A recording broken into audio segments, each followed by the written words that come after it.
Quantos estão aqui fazendo jejum? Diga amém. Os irmãos estão lendo o livro? Quantos estão em dia? Diminuiu bastante. Eita. Olha, se o seu líder não está fazendo, você manda um WhatsApp. Porque todos nós estamos focados na questão de lermos o livro, não é? Eu sei que cada célula tem a sua... Tem irmãos que trabalham, tem horários, trabalham longe. Então, nesse caso, o mínimo que deve ser feito é fazer uma conexão via WhatsApp. Pelo menos pelo WhatsApp compartilhar alguma coisa. Porque esse tema justiça própria é muito importante. Quantos têm sido confrontados? Eu tenho sido confrontado também, demais. Justiça própria, ela nos tira do favor de Deus. Glória a Deus. Então, amados irmãos, quero que você feche seus olhos. Peça ao Espírito Santo para Ele falar com você nesta noite. Quero ouvir você orar agora. Fala, Espírito Santo, fala comigo. Eu abro meu coração para ouvir a Tua palavra, Senhor, fala comigo. Senhor, que esse ambiente esteja liberado para aquilo que o Senhor quer fazer nesta noite. Em nome do Senhor Jesus. Repete assim, Senhor Jesus, eu abro o meu coração para ouvir a Tua palavra. Fala comigo. Em nome de Jesus. Amém. Amados, eu quero ministrar hoje a partir do 8º capítulo em diante. Então, a semana passada, por eu estar focado aqui no encontro, nós iríamos ministrar os primeiros 7 capítulos, mas não foi dessa forma que nós fizemos, por causa da nossa programação. Então, eu quero ministrar do 8º em diante, na verdade, só dar uma pincelada, né? Daquilo que nós vamos ler nesta semana que se inicia. Mas eu não posso deixar de falar um pouquinho dos anteriores, né? Que foi do 1 ao 7. Mas vai ser mais do que uma pincelada, é só um titizinho, né?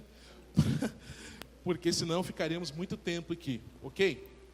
Mas o fato é que, falando dessa questão de justiça própria, nós precisamos ir para o início, né, da história humana. E uma coisa tem que aprender, meu irmão, sempre, na vida cristã, nós vamos falar de Adão e Eva, sempre. Repete comigo, sempre. Porque ali mora tudo, né? O livro de Gênesis é o livro que semeia toda a palavra de Deus. Então sempre nós vamos falar de Adão e Eva, daquilo que eles fizeram, de vários prismas, de várias vertentes, mas vamos sempre falar do início. Porque quando nós entendemos o início, nós entendemos o que aconteceu lá, o que tem nos afetado até os dias de hoje. E veja, o mundo, né, todo ser humano que é correto, legítimo, ele deseja ser feliz, sim ou não, meus irmãos? Sabe, nós estamos, o Evangelho nos traz esse princípio, né, de que em Cristo nós podemos encontrar essa satisfação. Até a bandeira dos Estados Unidos, né, na verdade a declaração da fundação dos Estados Unidos de independência, fala dessa felicidade que os americanos teriam direito disso. A Bíblia fala em Salmos 23, o Senhor é o meu pastor, nada o quê, meus irmãos? Eu sei que você sabe de cor. Ele me faz repousar em pastos verdejantes. Quando você vê essa alegoria, pastos verdejantes, sabe, você imagina um lugar bom de se estar, amém, meus irmãos? Sabe, um lugar onde tem comida, onde tem água cristalina. Leva-me para junto das águas de descanso. Quantos aqui, de fato, não desejam esse descanso? Sabe, não é esse descanso você ficar sentado numa cadeira, porque até isso cansa.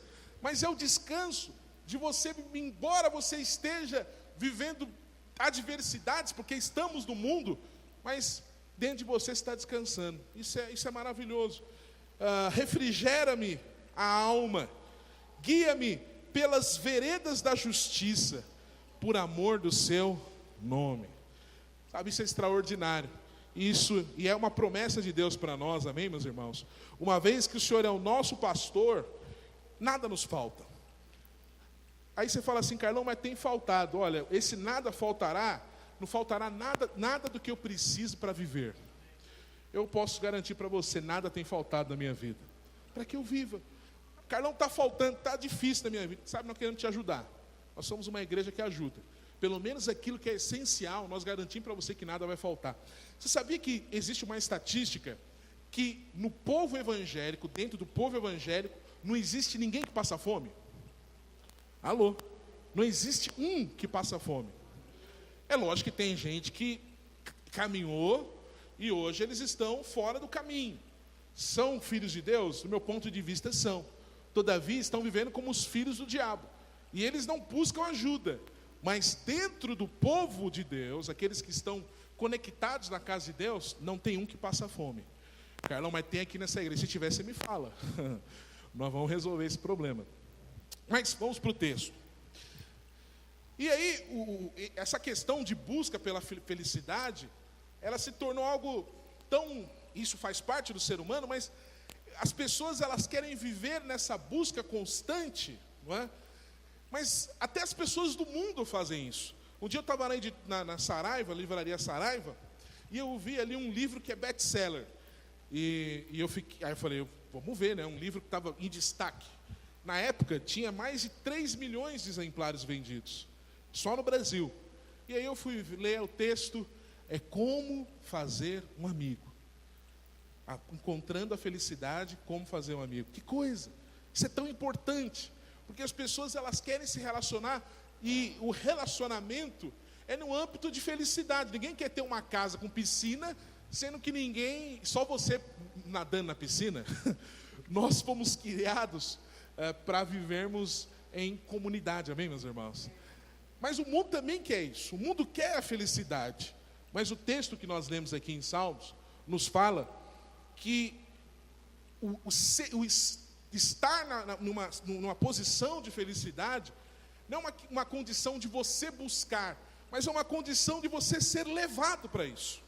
E isso nós só encontramos essa felicidade em Deus, só estando debaixo da autoridade desse pastor que é Cristo. Amém, meus irmãos? Não existe felicidade fora de Deus. Eu não consigo enxergar uma felicidade fora de Deus. Aí você fala assim, Carlão, mas tem gente que tem uma certa felicidade. Mas é uma felicidade incompleta. Se você vê no fundo, é uma felicidade incompleta. Então veja, essa semana a Luciana Gimenez, lá, o marido dela, estão vendendo um apartamento de 80 milhões. E eu vi o apartamento assim pelas fotos, o negócio é poderoso, é de dizimista, meus irmãos. Daria para a gente fazer o culto lá, amém, meus irmãos? Daria até fazer o encontro lá, né? Certamente iria ter fila de espera, né, Gustavo? Se tivesse um encontro no apartamento de 80 milhões. Mas, você vê, é um lado feliz, mas o outro não. Só o Senhor nos dá essa completude de felicidade. Hã? Eu sei, separado, por isso colocaram à venda. E então veja. Olha para o teu irmão e diga, é só no Senhor que você encontra essa felicidade.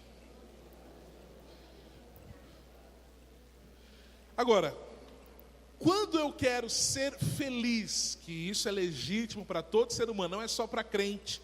Olha para cá. Talvez você tenha certeza, mas eu quero vou te falar uma notícia triste. Você talvez colocou na sua mente. Deus não é evangélico.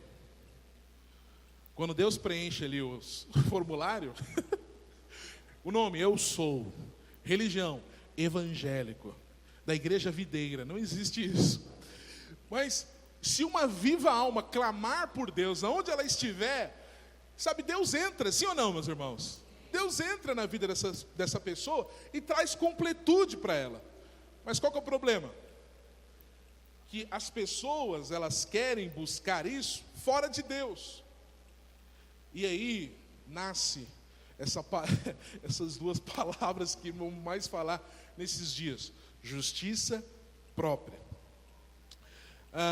A justiça própria é a tentativa humana de tomar o lugar de Deus, é tomar a glória de Deus, que pertence só a Ele, ou seja, só Ele pode nos dar felicidade.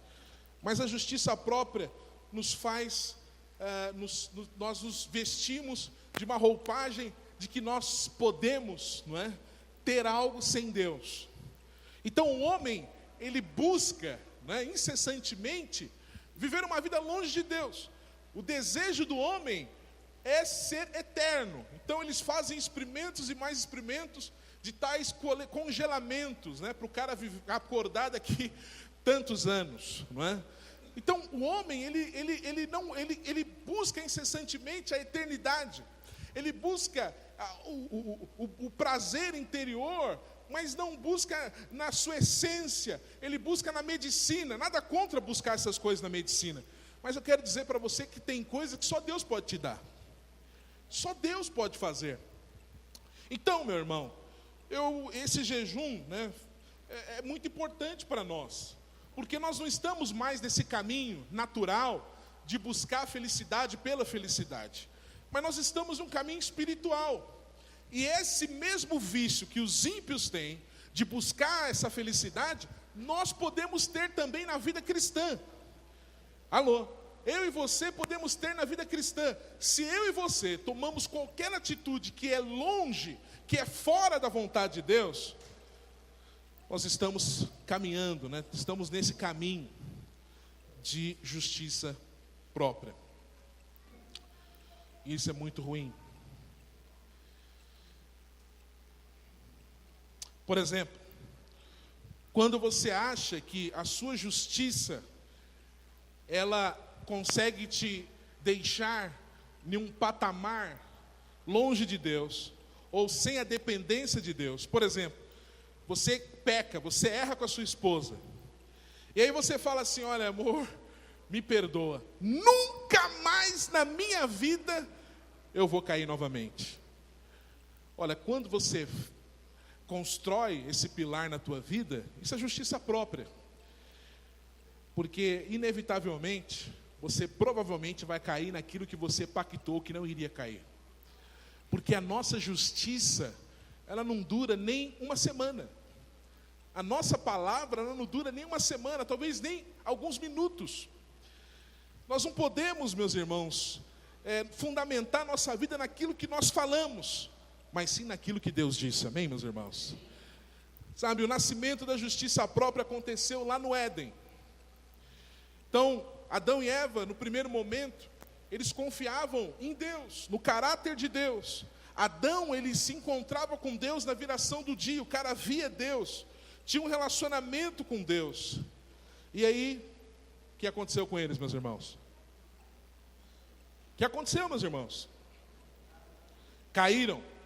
Eles permitiram a incredulidade entrar no coração deles e caíram.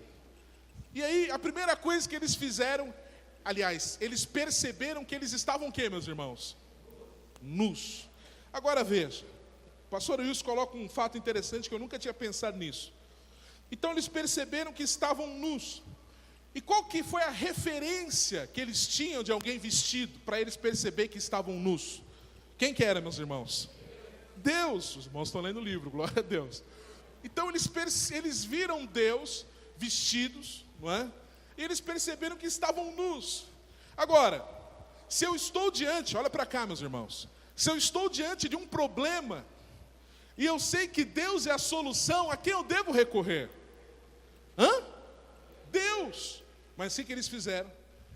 Eles usaram do fruto, talvez estavam comendo do fruto, se for maçã, como meu pai disse.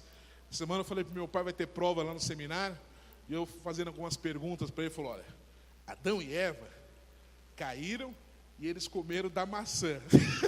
Eu falei: pai, não está escrita maçã, escreva na prova fruto, não põe maçã. Aí ele falou: fruto.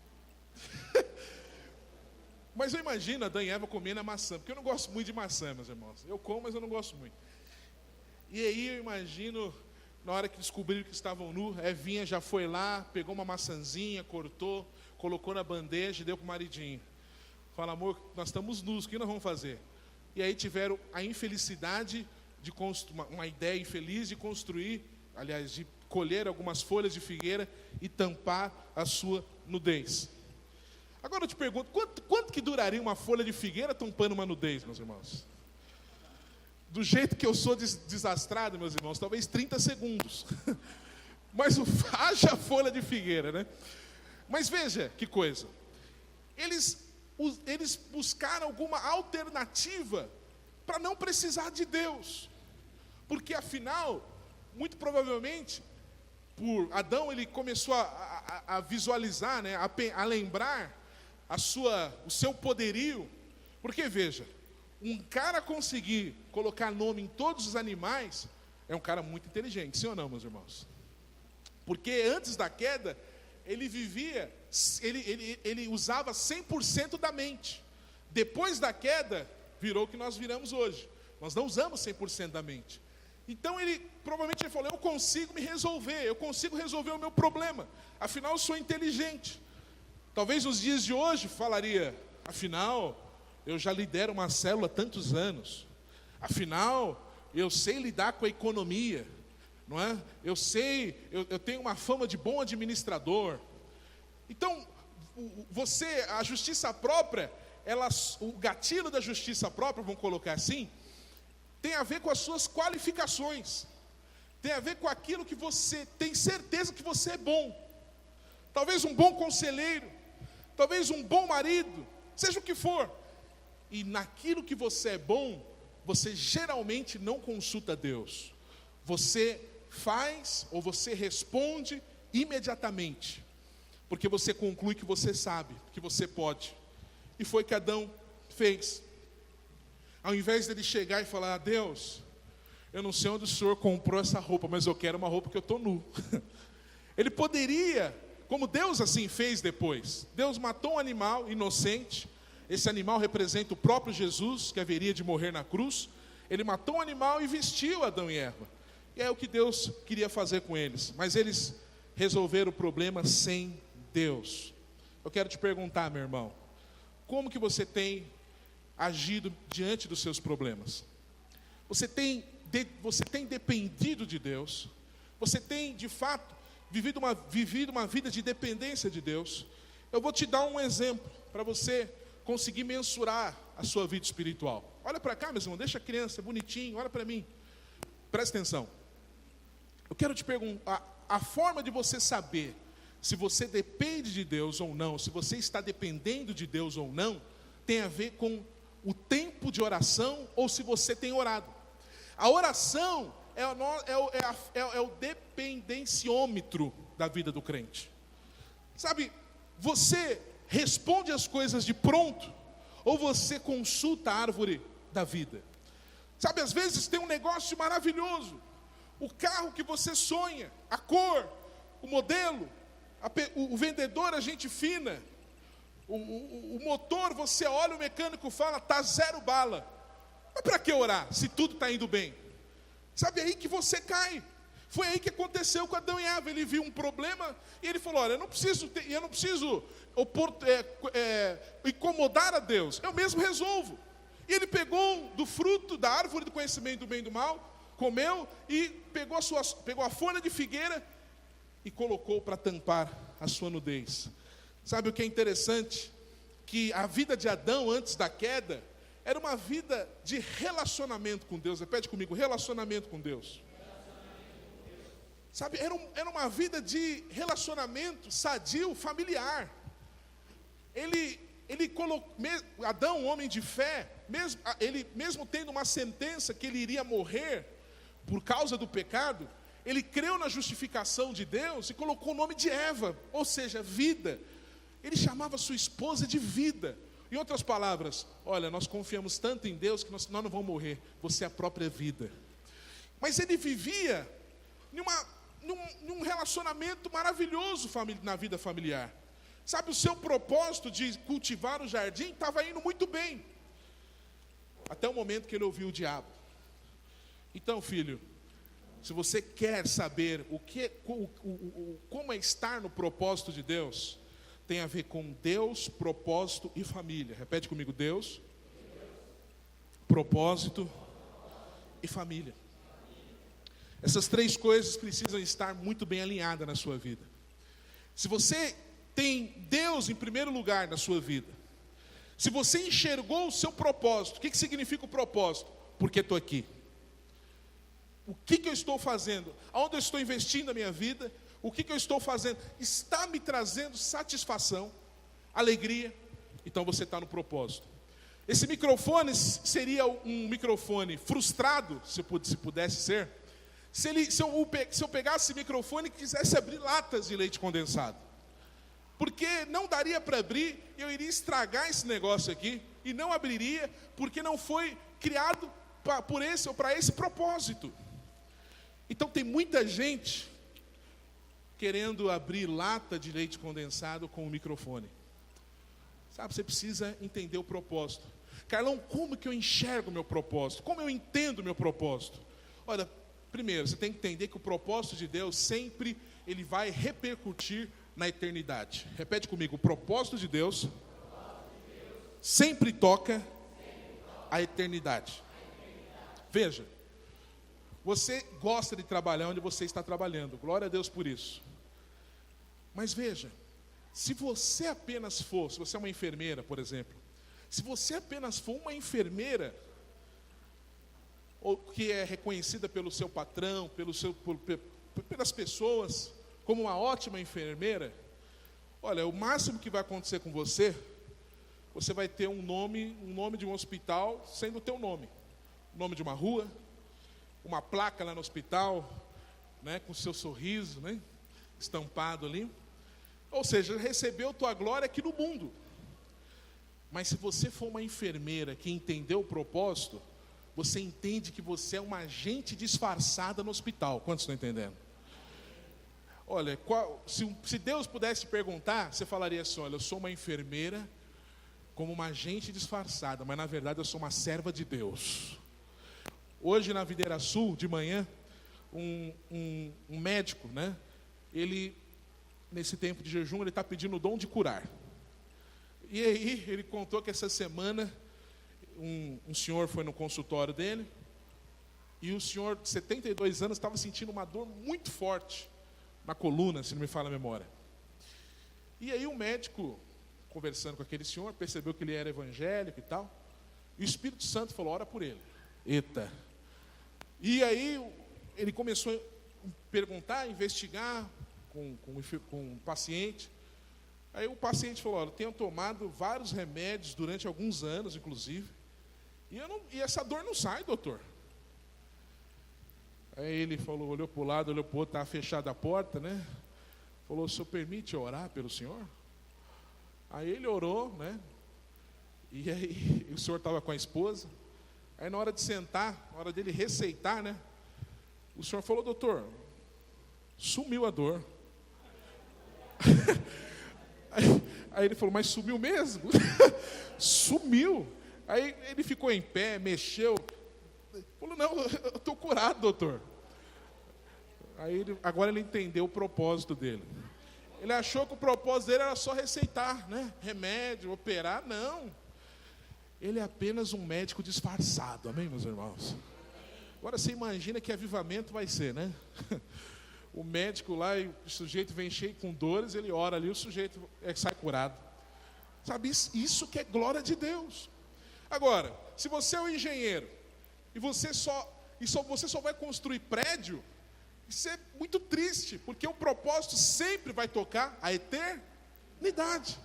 Então você vai construir prédios. E eu quero dizer para você que na volta de Cristo, aliás, na grande tribulação, 3 anos e meio depois, vai cair uns meteoros pequenininhos aqui, que vai, tamanho da bolinha de gude, mas quando passar aqui, meu irmão, vai cair aqui na terra, e eu espero em Deus que seja no primeiro prédio que você fez. Pô!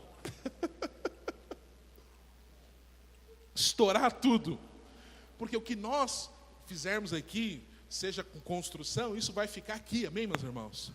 Mas se você entender, engenheiro, o propósito de Deus na sua vida, você vai entender que o seu propósito é construir casas para Deus.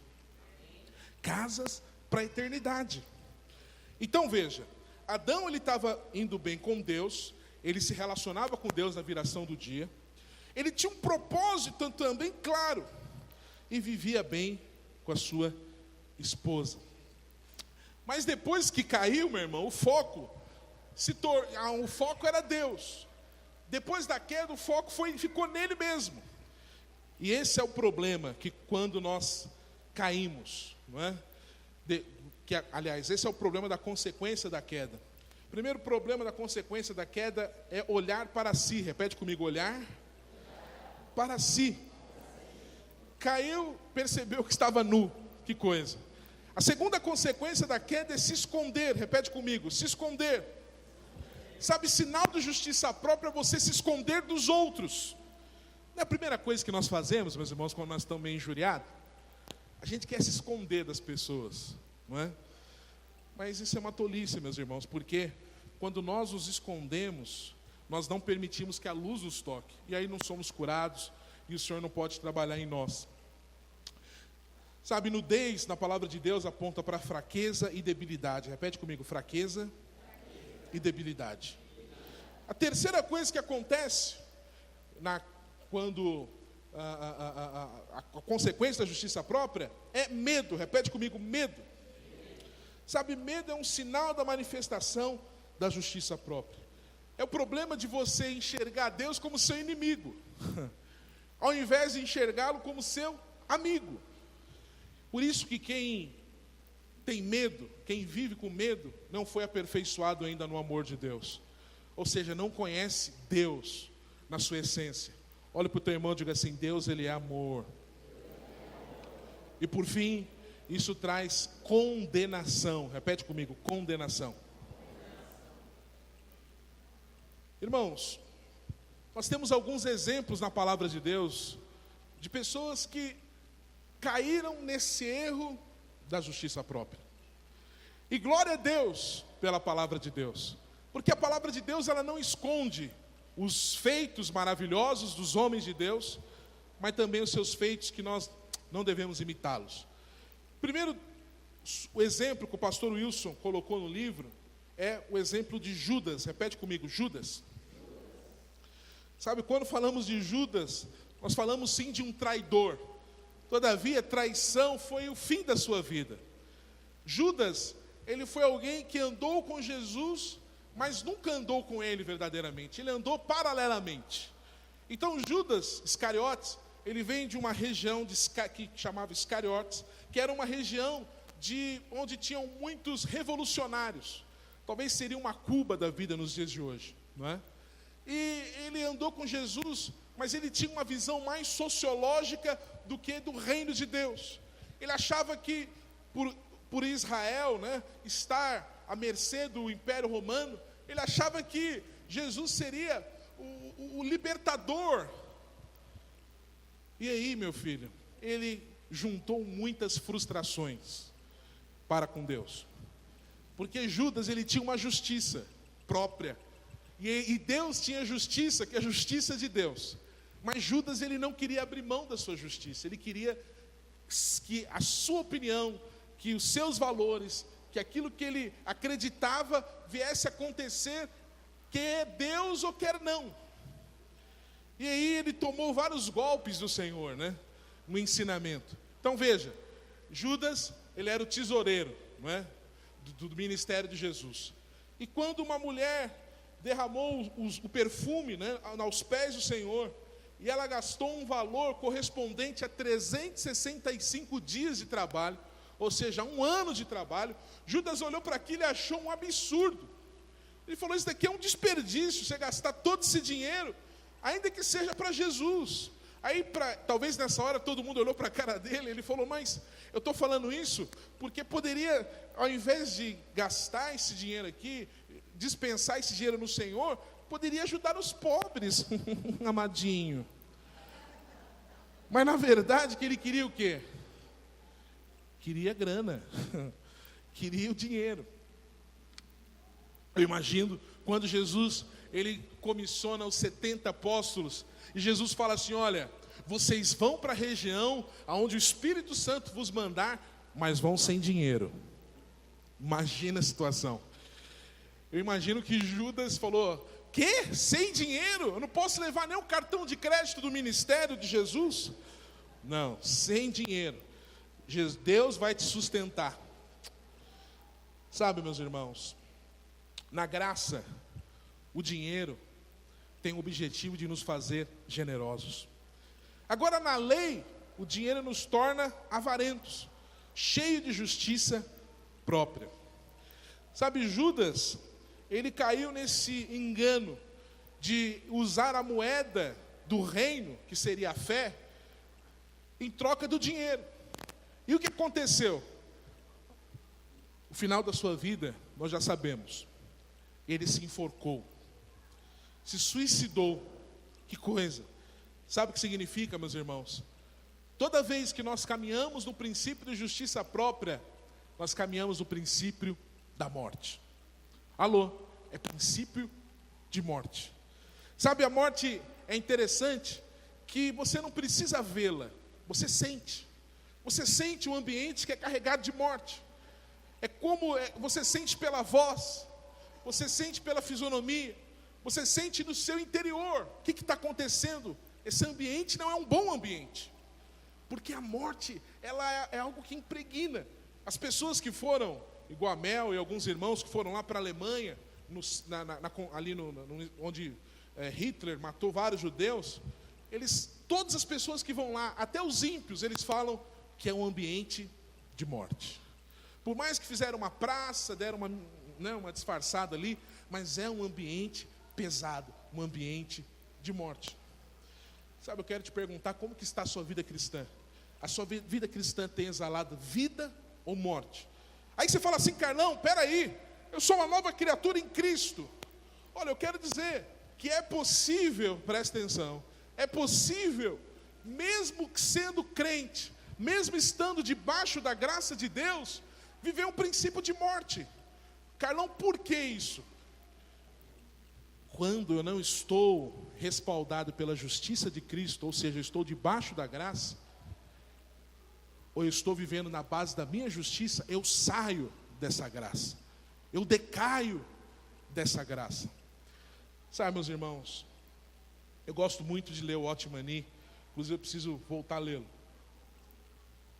E ele nos ensina muitas coisas.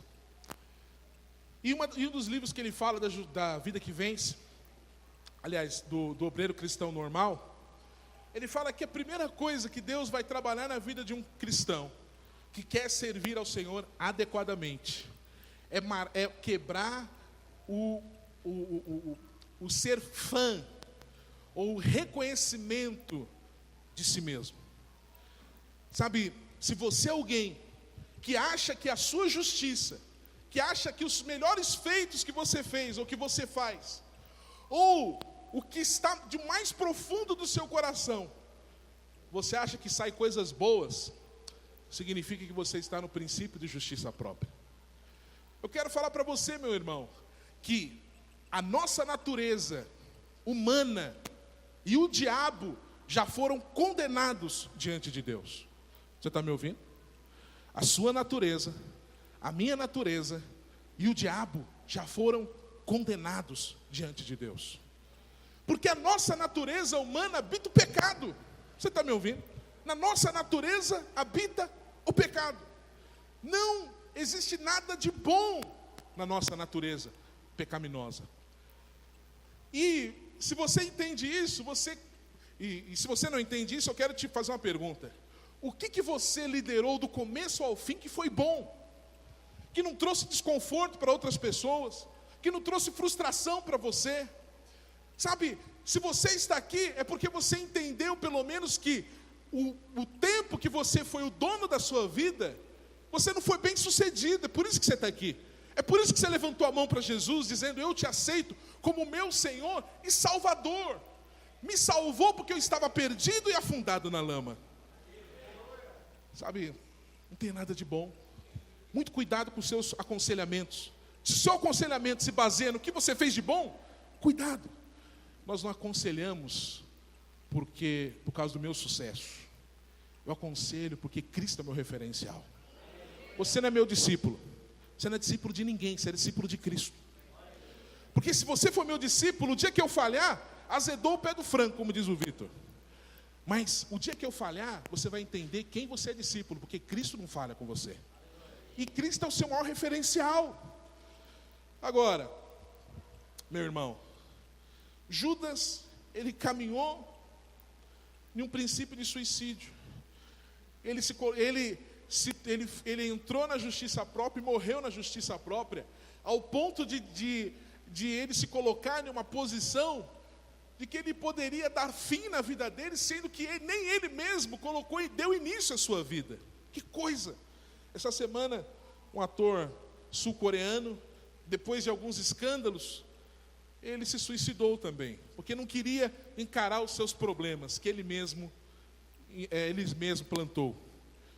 Sabe, você percebe como que está o ápice, né, da humanidade, da sua maldade. As pessoas, elas não têm poder de trazer a vida, mas elas se acham no poder de tirar a vida. Que o Senhor nos livre disso, meus irmãos. O segundo caso de justiça própria é o caso de Saul. Então, Saul, ele começou bem, era um rei. Não fale mal de Saul, porque Saul foi um cara joia. Ele reinou por 40 anos. Ele mudou muitas coisas em Israel.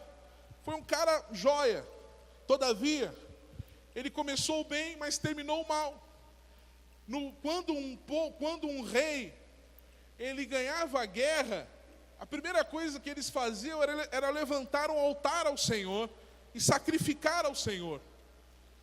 Mas quando Saul, depois de muitos anos, quando ele ganhou a guerra, ele mandou fazer um monumento. Um monumento de Saul. Ou seja, ele tirou a glória de Deus para trazer a glória para si mesmo. Sabe, eu não me preocupo quando eu coloco alguém para começar alguma coisa.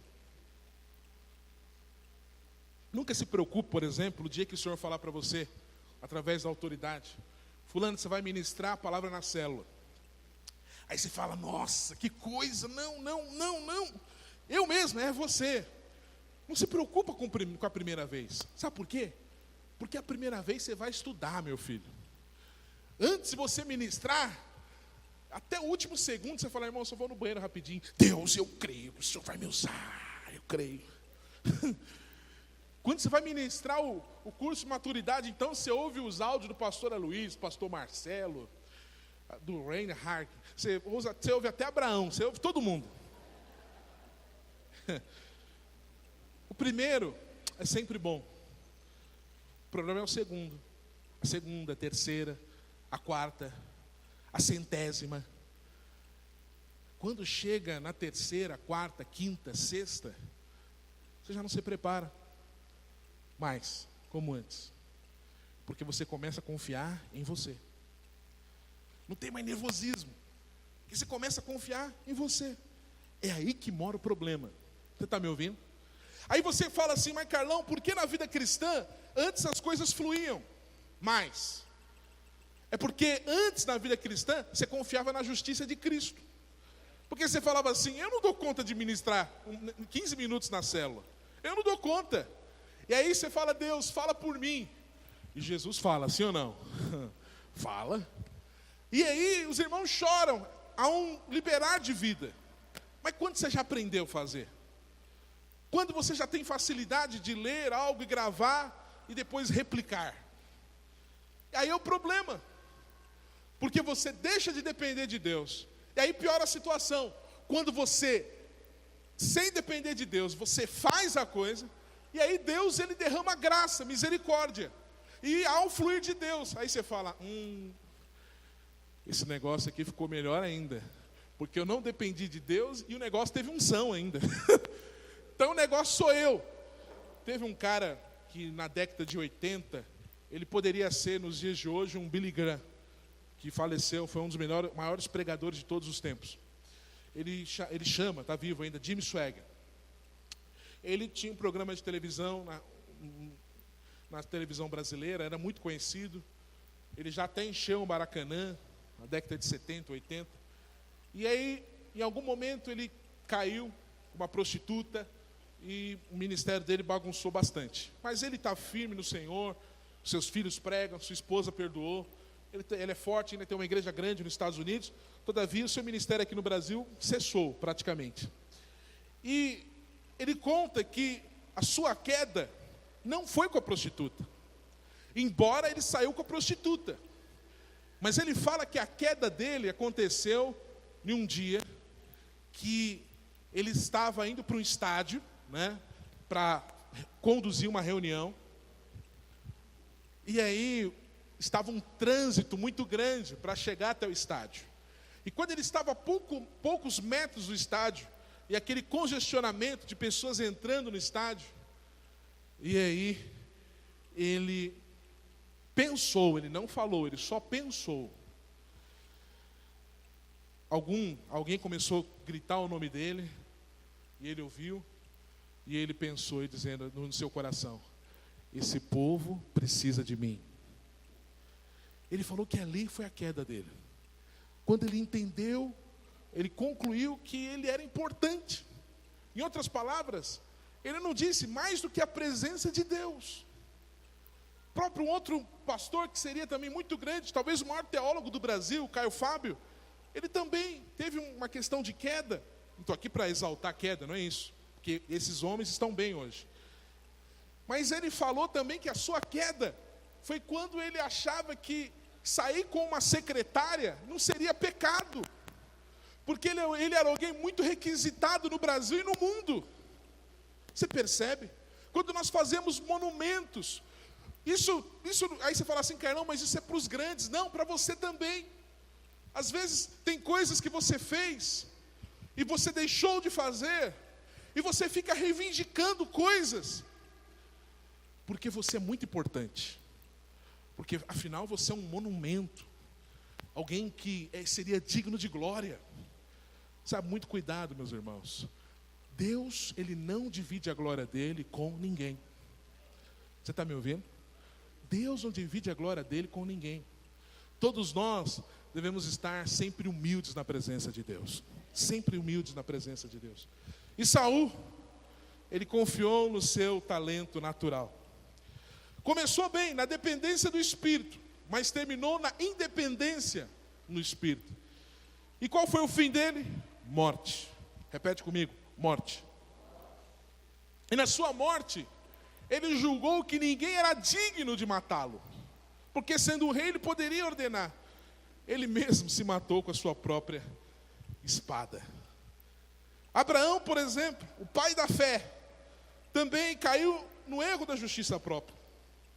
Viveu uma vida boa, exemplar. E aí Deus dá uma promessa, e ele está vivendo na promessa de Deus, até um dia que a sua esposa fala: olha, Deus falou que nós vamos ter um filho. Não é Eliezer que vai herdar a nossa fortuna. Tem um filho. E o filho então faz o seguinte: Agar, né, a nossa serva, ela está aí. Eu penso que Abraão nem pensou duas vezes, né? E foi lá e fez filho na Agar. E aí nasceu o quê? Ismael. Eita. Aí você lê os noticiários da Síria, aí dá vontade de você entrar na história e pegar Abraão, né? Fala: rapaz, o que você fez? Eu quero que os irmãos tenham orado pela Síria. Sabe, eu tenho visto fotos, tenho chorado. Tenho clamado que o Senhor venha. Muito triste. Mas aí nasce Ismael, o filho da força do braço, o filho da justiça própria. Sabe, a justiça própria, ela vem para tirar a sua paz. A justiça própria, ela vem para tirar a nossa alegria. Depois de Ismael, vem Isaac. Isaac é o filho da alegria. Mas quando você quer agir na força do seu braço, no seu tempo, da forma como você quer, você vai acumular tristeza na sua vida. E filho, eu quero dizer para você, a falta de alegria, a angústia, o ressentimento, te tira do mover de Deus. Eu sou testemunha, não precisa fazer o que eu já fiz. Olha, toda vez que eu fiquei com o meu coração amarrado, eu não prosperei.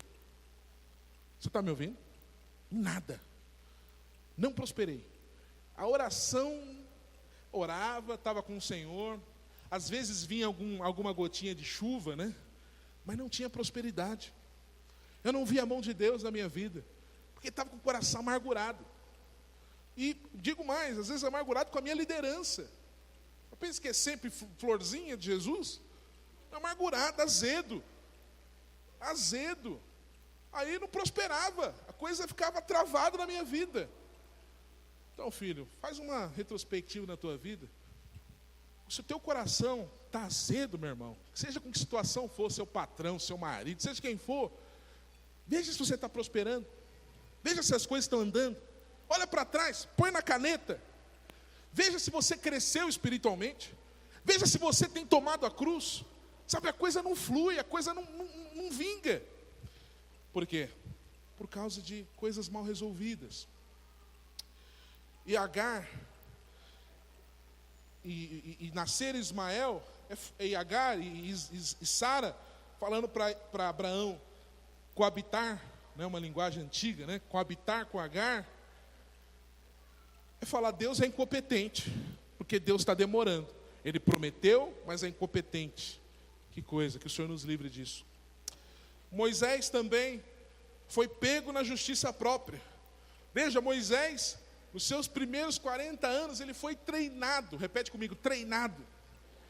Ele era um general, não é, do Egito. Deus preparou ele para colocá-lo de fato à frente do povo de Israel, porque ele precisava de alguém à frente que não tivesse mentalidade de escravo. Quem tem mentalidade de escravo não consegue liderar escravo. Você está me ouvindo? Tem que ter uma mentalidade de rei. Então, por isso que Deus te escolhe, te chama, te transforma a sua mente, te coloca na frente de gente para liderar. Porque você tem uma mentalidade de rei. Amém, meus irmãos? Isso estou falando para todos os irmãos. Quanto pode dizer amém?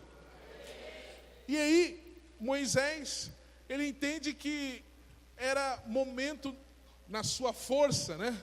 No ápice da sua força, 40 anos de idade, ele falou, é agora que eu vou libertar o povo de Israel. Ele mata um egípcio, esconde, enterra ele na areia, e achou que isso ia ficar por isso mesmo. Ele resolveu, na verdade ele criou um grande de um problema. Repete comigo, a justiça própria traz problemas. E o que aconteceu? O faraó descobriu, mandou matar Moisés, e o que fez? Moisés fugiu. Foi para o deserto, repete comigo, foi para o deserto. Lá no deserto, ele foi tratado pelo Senhor, e ele aprendeu que ele não poderia se apoiar na justiça própria. Quando Deus, depois de 40 anos, Deus aparece para Moisés, e Moisés lá, segurando a sua varinha, já com 80 anos, Deus aparece para ele e fala, Moisés, agora eu vou te usar. Mas Senhor, sou gago, ele falava muito bem, mas depois disso, sou gago, nem falar direito ele dava conta. E aí Deus fala, agora eu vou te usar, você vai libertar o povo. Em outras palavras, eu não preciso da sua força para libertar ninguém, é pela minha força. Aí a primeira coisa que Deus fala assim, Moisés, põe a tua vara no chão aí. Senhor, eu acho que eu vou cair se eu soltar esse trem aqui. Porque Moisés se apoiava nisso, né? Aí colocou no chão e virou uma cobra. Cuidado naquilo que você se apoia. Porque talvez aquilo que você está se apoiando pode ser uma cobra, uma serpente que está te enganando. Às vezes você está apoiado na sua reputação, na sua razão. Eu tenho razão. Eu tenho razão, essa igreja vai saber que eu tenho razão, o meu chefe vai saber que eu tenho razão. Cuidado, filho, no que você apoia pode se tornar uma serpente. O Senhor estava ensinando para Moisés que ele deveria se apoiar apenas no Senhor, porque naquilo que ele apoiava poderia ser uma serpente. E aí Moisés, ele é tratado pelo Senhor, e sabe de uma coisa? Ele se tornou o cara mais manso da terra. Repete comigo, o cara mais manso da terra. Isso é o trabalhar de Deus. Mas mesmo assim, Deus trabalhando na vida dele, ele, no momento de ira, ele quebra as tábuas da lei, ele fere a rocha. Aí você fala assim, Carlão, mas irar não é pecado. Olha, depende de que ira que você está falando. Presta atenção, a ira de indignação porque você tem fome e sede de justiça, essa não é pecado. Quantos estão entendendo? Agora eu quero te perguntar, que tipo de ira que você tem? Porque geralmente a ira que nós temos não é uma ira porque nós estamos alinhados à vontade de Deus, mas é uma ira porque tocou no teu ego. É uma ira porque toca no nosso ego. E aí ficamos irados. Resmungamos, murmuramos. Essa ira, meu irmão, é pecado. Olha para o teu irmão e diga, esse tipo de ira é pecado. Quando a ira é fruto de justiça própria. Muito cuidado. Sabe, nessa noite, que nós possamos aprender com Moisés. Muitas coisas, mas vamos aprender o que nós não vamos fazer, o que ele fez. No sentido de querer fazer a obra de Deus na força do braço. Sabe, nós temos que aprender com Abraão, sermos homens de fé, amém, meus irmãos? Mulheres de fé. Todavia, não vamos criar Ismaéis na nossa vida, amém? Vamos confiar na palavra de Deus.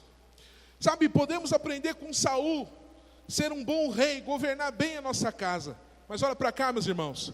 Queremos governar bem a nossa casa do começo ao fim. Olha, o que conta na vida cristã não é só o começo e nem o meio, é como você termina. Está me ouvindo? O mais importante da vida cristã é como eu termino. Como eu termino é o mais importante. E Saul foi alguém derrotado porque não terminou bem a vida cristã. E muito menos não vamos seguir os passos de Judas, que caminhou com Jesus sempre querendo edificar o seu reino e a sua vontade, mas não o reino de Deus.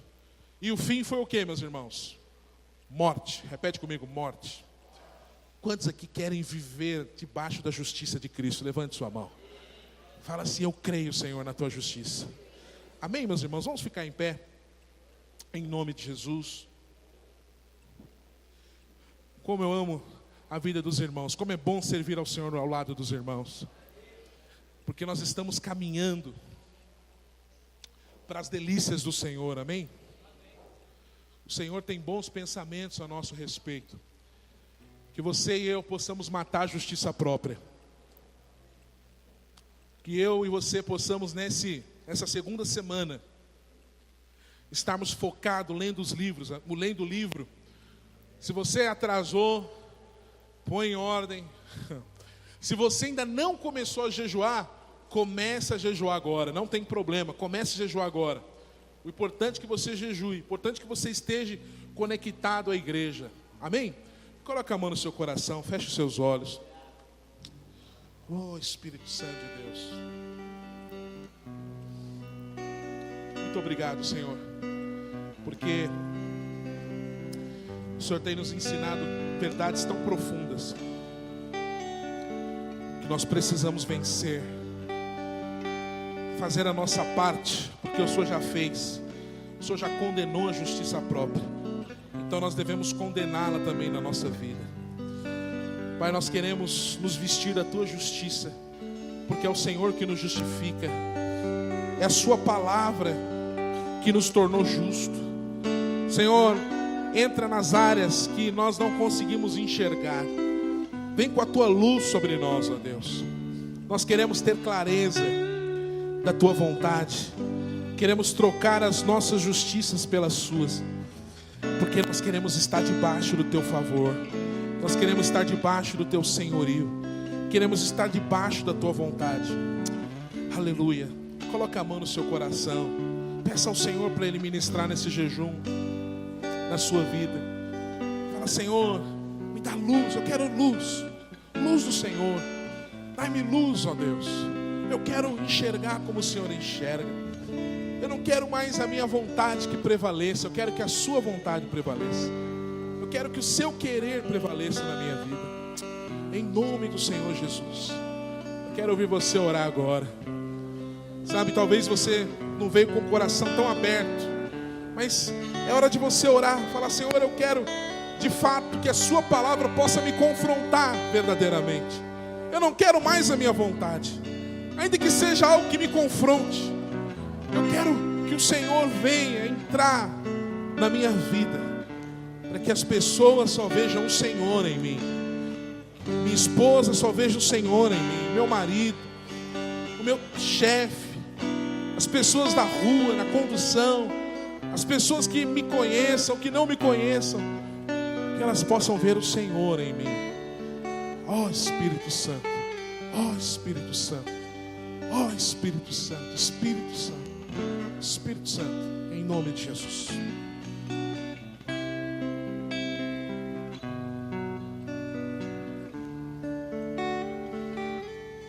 Nunca foi sobre nós, nem sobre o que podemos fazer.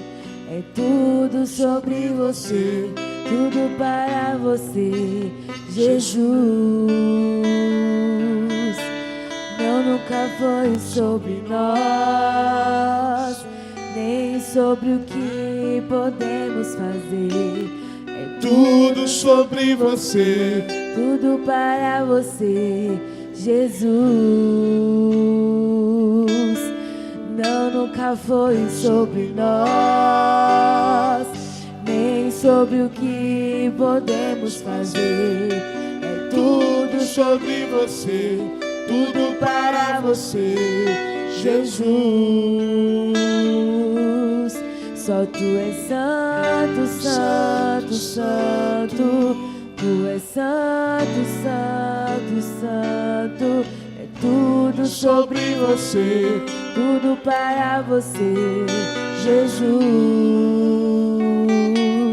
Só Tu és santo, santo, santo. Tu és santo, santo, santo. É tudo sobre você, tudo para você, Jesus. Nunca foi sobre nós, nem sobre o que podemos fazer. É tudo sobre você, tudo para você, Jesus. Não, nunca foi sobre nós, nem sobre o que podemos fazer. É tudo sobre você, tudo para você, Jesus. Você é santo, santo, santo. Tu és santo, santo, santo. É tudo sobre você, tudo para você, Jesus. Só Tu és santo, santo, santo. Tu és santo, santo, santo. É tudo sobre você, tudo para você, Jesus. Só Tu és santo, santo, santo. Tu és santo, santo, santo. É tudo sobre você, tudo para você, Jesus. Feche os seus olhos. Sabe, eu quero fazer um apelo agora. Porque nós precisamos continuar nesse jejum com um posicionamento. Sabe, você que identifica em alguma área da sua vida atitudes de justiça própria. Sabe, você vai vir aqui à frente para que a luz de Deus entre na sua vida.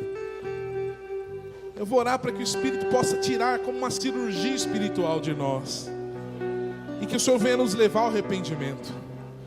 Sabe, tempo de jejum é tempo de nós nos arrependermos, meus irmãos. É tempo de nós entrarmos na luz do Senhor.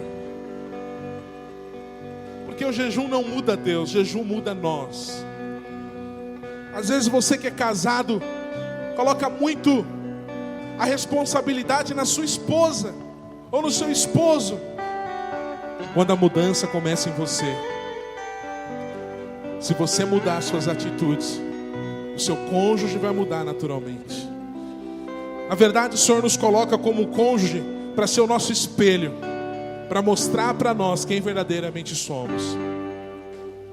Sabe, filhos, Deus Ele está trabalhando em nós esse jejum, porque Ele quer nos colocar debaixo do favor dEle. Não teria melhor jejum nesse ano da bondade do que este. Porque a única coisa que nos afasta da bondade de Deus é a nossa justiça própria. Não porque o Senhor, Ele deixa de ser bom, é porque a justiça própria não enxerga a bondade de Deus. Sabe, coloque sua vida diante de Deus agora.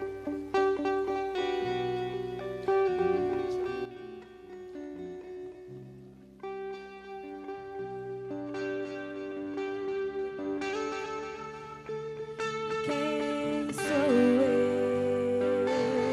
O que eu tenho pra te oferecer? É tudo sobre você, tudo para você, Jesus.